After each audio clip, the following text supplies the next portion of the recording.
میرے قریب مت آؤ، میں نے کہا سب چلے جاؤ یہاں سے۔ اپنے آگے رکھے کھانے کی پلیٹیں وہ دور پھینک چکا تھا۔ عفان صاحب جلدی آئیں۔ وہ نرس جو بیچاری صرف اسے کھانا دینے آئی تھی، وہ تو اس اچانک حملے پر بوکھلا سی گئی۔ نرس کو یہاں آئے کافی عرصہ ہو گیا تھا، لیکن پھر بھی وہ کبھی کبھی اس کے یوں چیخنے سے پریشان ہو جاتی تھی۔ کیا ہوا؟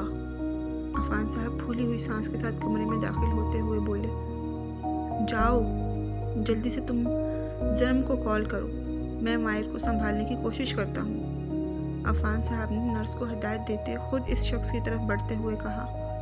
جوان بیٹے کی ایسی حالت دیکھتے ان کی آنکھیں ہمیشہ کی طرح غمگین ہو گئیں۔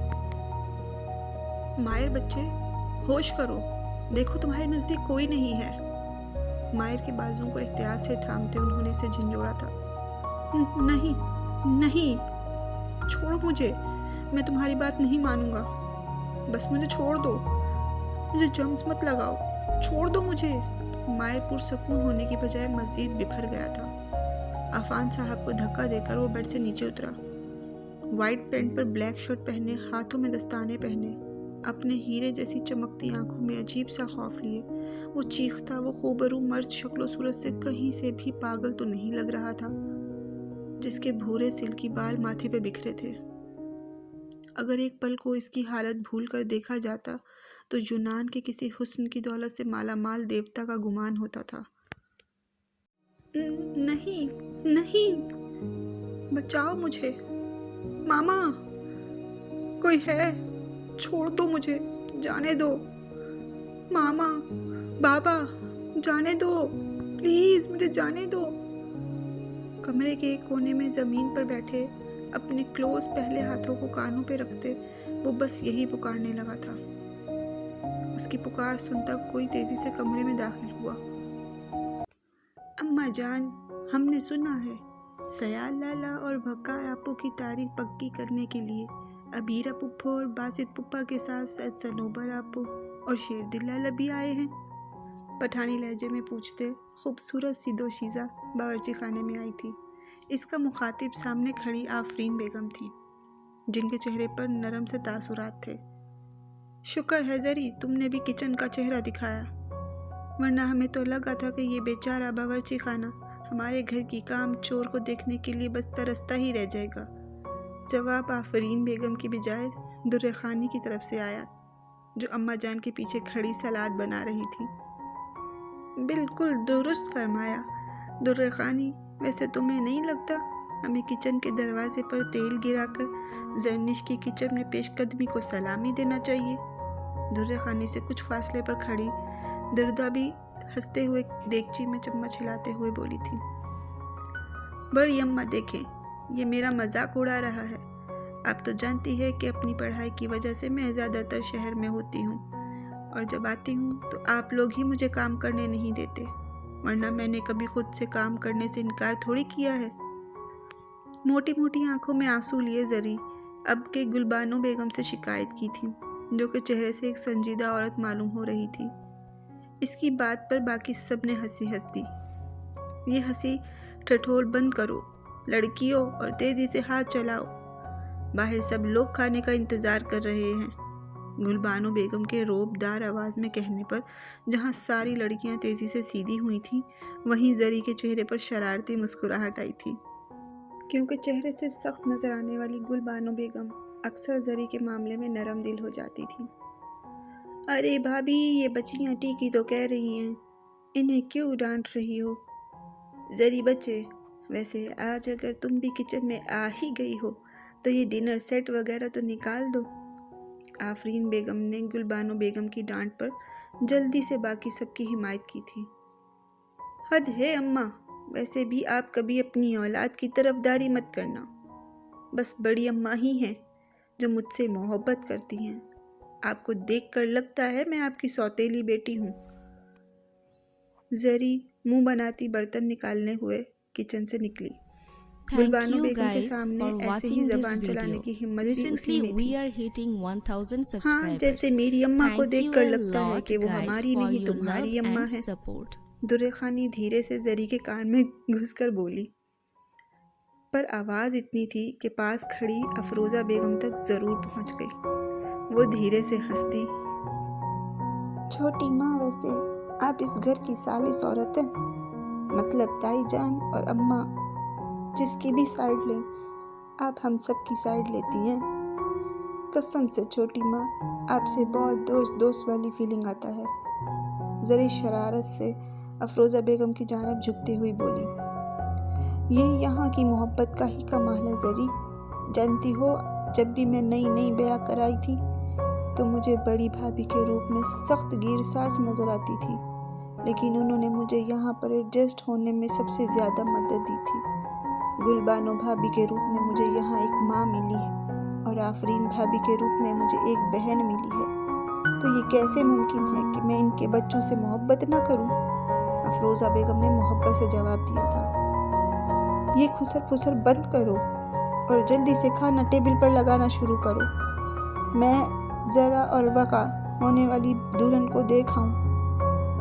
گلبانو کی جو زری کی باتوں کو سن کر اگنور کر رہی تھی، ان سب کو ہدایت دیتے باہر کی جانب بڑھی تھی۔ Breaking news!